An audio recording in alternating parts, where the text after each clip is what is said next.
अपनी मां हीराबेन के 100वें जन्मदिन पर उनसे मिलने पहुंचे प्रधानमंत्री नरेंद्र मोदी ने उन्हें स्वलिखित एक स्मृति पत्र भेंट किया, जिसमें उन्होंने अपने बचपन की एक ऐसी कहानी लिख सुनाई जो उनकी अपनी पार्टी और उनकी खुद की छवि से तो बिल्कुल भी इत्तेफाक नहीं रखती है। ये कहानी सोशल मीडिया पर आते ही लोग प्रधानमंत्री को निशाने पर लेने लगे हैं। न्यूज़ 24 के ट्विटर हैंडल से प्रधानमंत्री मोदी द्वारा इस लिखे गए स्मृतिका का एक अंश भी शेयर किया गया है। हिंदी की वकालत करने वाले हमारे प्रधानमंत्री ने पत्र अंग्रेजी भाषा में लिखा था, जिसका हिंदी तर्जुमा कुछ इस प्रकार है। मेरी माँ दूसरों की खुशी से आनंदित होती थी। हमारा घर छोटा जरूर था, लेकिन उनका दिल बहुत बड़ा था।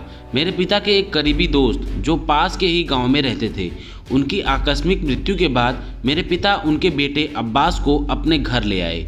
वह हमारे साथ रहा और अपनी पढ़ाई पूरी की, और मेरी माँ परिवारजनों के अन्य सदस्यों की तरह अब्बास से भी उतना ही स्नेह रखती थी, उनका देखभाल करती थी। हर साल ईद पर अब्बास के लिए पसंदीदा पकवान भी बनाए जाते थे। दोस्तों, मोदी जी की ये अनसुनी कहानी सार्वजनिक होते ही भक्त तो पक्का सदमे में चले गए होंगे, जबकि विपक्ष और जनता मौजूदा परिस्थितियों में मुस्लिमों के प्रति बढ़ती नफरत और हिंसा को लेकर प्रधानमंत्री पर हमलावर हो गए। लोगों ने सोशल मीडिया पर प्रधानमंत्री मोदी पर तीखे व्यंग और सवाल खड़े किए। रिटायर्ड आईएएस सूर्य प्रताप सिंह ने कहा, अब्बास है कहाँ? बहती हवा सा था वो, उड़ती पतंग सा था वो, कहाँ गया उसे ढूंढो। पत्रकार विनोद कापरी ने कहा, वो पंडित नेहरू का भारत था जब मोदी का दोस्त अब्बास था, और आज मोदी का भारत है जब अब्बास अब्दुल अशरफ के घर तोड़े जलाए जा रहे हैं, लिंच हो रहे हैं। पत्रकार रोहिणी सिंह ने कहा, अरब देशों की नाराजगी के बाद लिखे गए अपने पहले लेख में मोदी जी ने बताया है कि उनके सबसे प्यारे मित्र का नाम अब्बास था।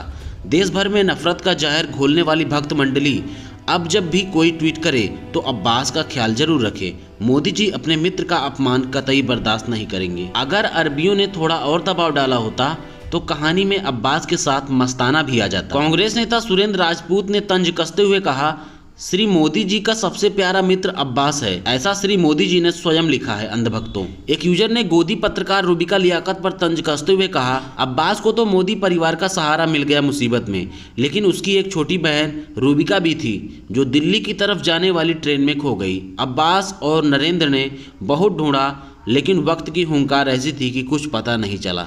अब्बास को ईदी और बाकियों को ईडी, बहुत नाइंसाफ़ी है। पत्रकार अजीत अंजुम ने कहा, अब्बास भाई आप जहां भी हैं, आप तक मेरा सलाम पहुंचे। काश आपसे कभी मिल पाता, समझ पाता कि दोस्त की संगति का किस पर कितना असर पड़ा।